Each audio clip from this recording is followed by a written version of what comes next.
Hey folks, everything new under the sun. I've got a little review for you. This is the Haloview M7101 backup camera. Now this particular one is a great little backup camera. It is quite industrial. It's really meant for, I think, 18-wheelers, trucks, etc.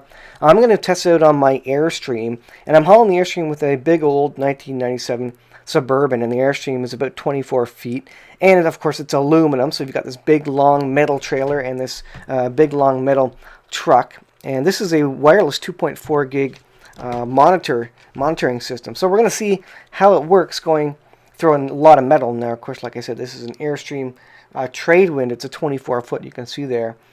Just to give you an idea of what I'm testing and how I'm testing it. Now, this particular unit I got off Amazon.ca. I was allowed to get it for testing and review purposes, so we're going to take a look at it. This particular one has a 120-degree angle camera on it, and it apparently transmits up to 120 meters.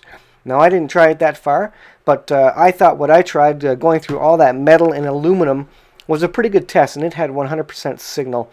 I think in one of the other images in this video I will show the particular signal of it. In this case, with the kit, you get one camera, and there are infrared lights on it, so you can see at night vision basically. You get a 7-inch display, a loudspeaker on it. The camera does have a built-in microphone, which is kind of interesting. We'll see that in some of the videos. You can adjust the brightness, and it takes a micro SD, so I had a little 32 gig micro SD, and you can have several cameras on it, which is neat. So all angles, and like I say, this is really quite an industrial based thing. So we're going to go ahead and do the unbox right now. So this is brand new. Haven't even taken the wrapper off this unit yet. Again, this is the MC7101 2.4 gigahertz wireless monitor camera system. And the video recording, indeed, it does that. It does the audio recording too, which I think is a nice little feature, honestly. Just to have that there. Not all backup cameras have that feature, but it's nice to have. So just showing you the backs and sides of the box so you know what you're going to expect. Shows you the LCD size, the latency, and the channels. It's got 4 channels. We're going to take a look at the wiring after, where you can actually hook up to 4 different cameras, video cameras for it, and record them all to the card. So that's pretty cool. The voltage input range is 10 to 32 volts, which is great. I just plugged it in very temporarily on my Airstream to try it out with a couple of 12-volt batteries. So I used a jumper pack for the in-truck monitor, and a little 12-volt battery for putting it on the back of the trailer. So when you open up the box, you're greeted to the manual. The manual is fairly substantial, nice glossy sheets, color photographs, very easy to read, and diagrams of what you get, and how to hook it all up. There's wires in this to actually allow you to switch between cameras with another, a button system or a trigger system.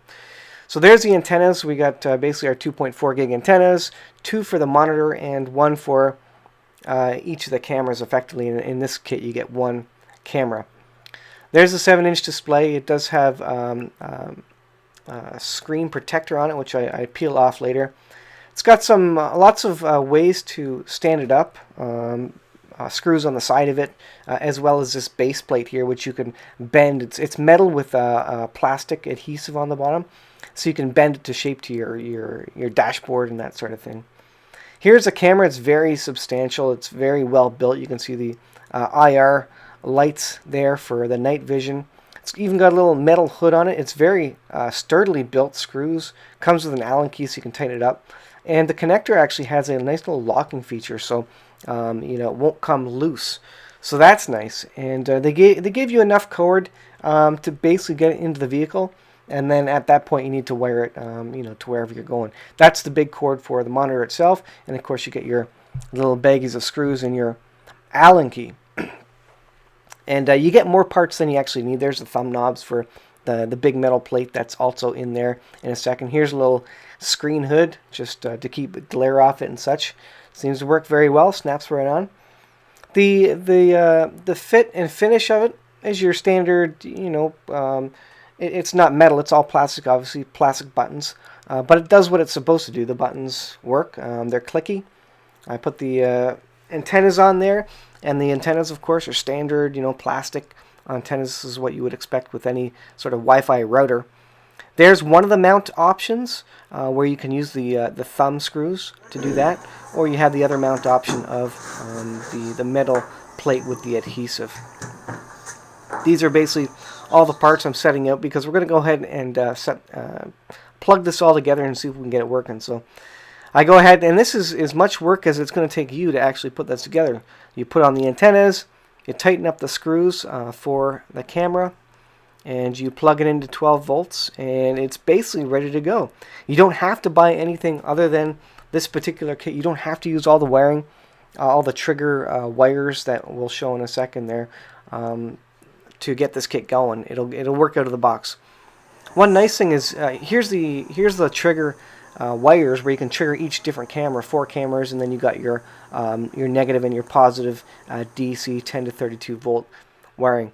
Nice thing about these cables is they come with grommets on them. You can see up near the camera under my hand there's a grommet there, so it seals into the side of your vehicle and is watertight. Here's one of the locking connectors that I was talking about. And you got your basic 12 volt there. Nice little screen protector, so that works. Here's the slide-on base where you can kind of form fit and stick the base to your dash or to a wall or a window or whatever you want to stick it to. That looks pretty handy. It's got cutouts on it so you can actually bend the metal around the base around whatever you're on. The connector for the LCD display, it doesn't have a locking feature, although it does have kind of a little nub which kind of locks in place, but it's not a kind of a twist lock like the camera part is. So here I'm just plugging it in. I'm plugging them both to the same 12 volt battery, got a lithium ion battery, and I'm just going to plug it in. Like I say, 10 to 32 volts. As long as you got that, you're good. As soon as I get these wired up, you'll see that it pops right on. The camera comes to life, and the screen comes on. Now, in the next couple of images here, I'm going to show some of the interface very briefly, and then shots from the outside. So here's a look at the 4-camera display. You can obviously have it showing all 4 cameras at once. You only get 1 camera with the kit, like I mentioned. Or you can go to the single camera. That's a single camera, and I do have some actual video recorded to the card, which we're gonna display, which I'm gonna put up there once I actually go outside and test this. But we're gonna take a look at that shortly. Here's the backup lines. You can put those backup lines on one of the cameras if you want. If one of those cameras is a backup camera, which kind of I use today, then you can put that camera on that particular cam number and to have your backup lines. So that's pretty handy. There is a full menu system where you can set up the contrast and the settings. It is not a touch screen. You'll see I tried the touch screen there just to check. It's not a touch screen. And the resolution of the screen isn't super amazing. It's about what you'd expect for a screen that is, for a backup camera or a security camera. It does its job, and that's all it's really meant to do. The buttons are very clicky. You can see the speaker on the bottom left hand, the graded there. I did a close-up of the screen here just so you could see kind of what the images look like on screen. This is for the color and the contrast of the screen itself. And you got some options to mirror. You got your PAL NTSC versions, and your channels. You can switch on and off, etc. Auto scan feature, so you can scan through all your list of connected cameras. Here's a look out my window. We will shortly put this on the Airstream, but I just wanted to give you an idea of what it looks like. So I've got my camera basically looking at the 7-inch monitor here, so this is not the direct feed, of course. And just an idea for the screen brightness there. It gives you a little bit of an idea about what the camera can do. Here's a look. If you look at the bottom right-hand corner, you saw the camera there. And now here's kind of the 2 shots of it pulling away. I just had it temporarily mounted just to see how it would work. I didn't move very far, but it gives you a good idea. Now you'll notice that there is sound to this. The sound is coming from the camera itself, so you'll get an idea for what it sounds like.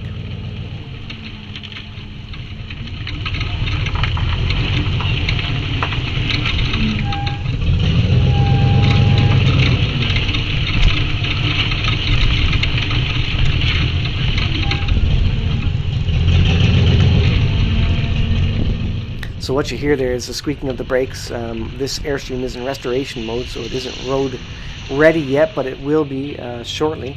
and so you hear the creaking of the brakes and of course the engine from the Suburban. But like I said, it gives you an idea for the kind of the frame rate, the resolution, the clarity that you're going to see. And this video should be uploaded at 1080, I believe. But the video on this is what the resolution in the manual shows 640 by 480, so that gives you an indication. Again, it does what it needs to do. It gives you the resolution that you would need for a security camera, for a backup camera. You can see what you're doing. The wide angle, I think, is sufficient for most of it.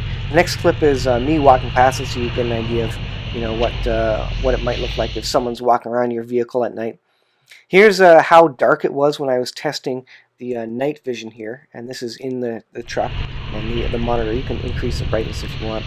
You'll notice here it's not in night vision, but shortly, in a couple of seconds here, it switches over to night vision where it goes black and white. So there it is there with the infrared lights on itself in night vision. So the night vision works very well. It was basically almost completely dark out. I had lights on. The moon is up at the top there, you can see. But again, the night version works quite well. And if you have this on mountain cameras, I think your vision would be quite good overall. So what I'll do is I'm going to put a bunch of these extra videos at the end, and you can watch and listen to them. And I'll give you my opinion on it overall right now.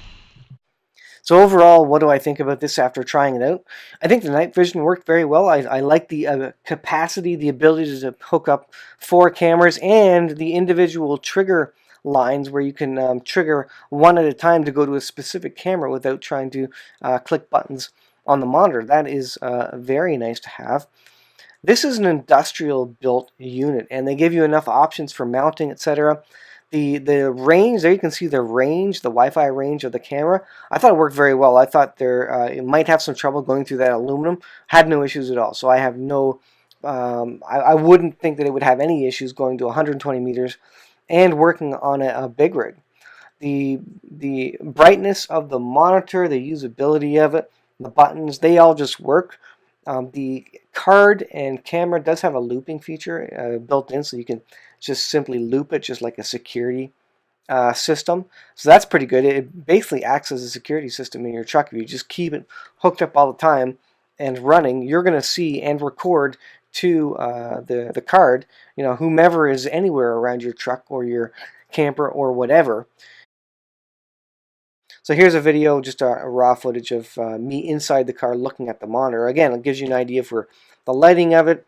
There's a look at the signal of it while I'm moving, so you can see that the image is not going in and out when I'm actually moving, which obviously is a big deal. And overall, yeah, it's quite an industrial unit. I would recommend it for anybody who has a big vehicle and maybe wants some industrial cameras on it. The cameras aren't as slimline and small. You may want smaller cameras if you want to be more discreet, or you're using it for a fancy Airstream or something else. These are pretty heavy-duty cameras that you're going to be putting on your truck. But all that being said, it's a very heavy-duty unit, and if you've got an industrial purpose for it, I think this is the exact place for this industrial purpose. Or if you've got a larger RV where you wouldn't notice the larger cameras, then you could certainly use it there as well. So overall, very good wireless camera unit. Has all the options that you would expect, and it does all the recording you would expect as well. So I would recommend it, and look at the images yourself, look at the video yourself, see if it makes sense for you. And I'll leave it there. Thanks guys for watching. We'll see you in the next video.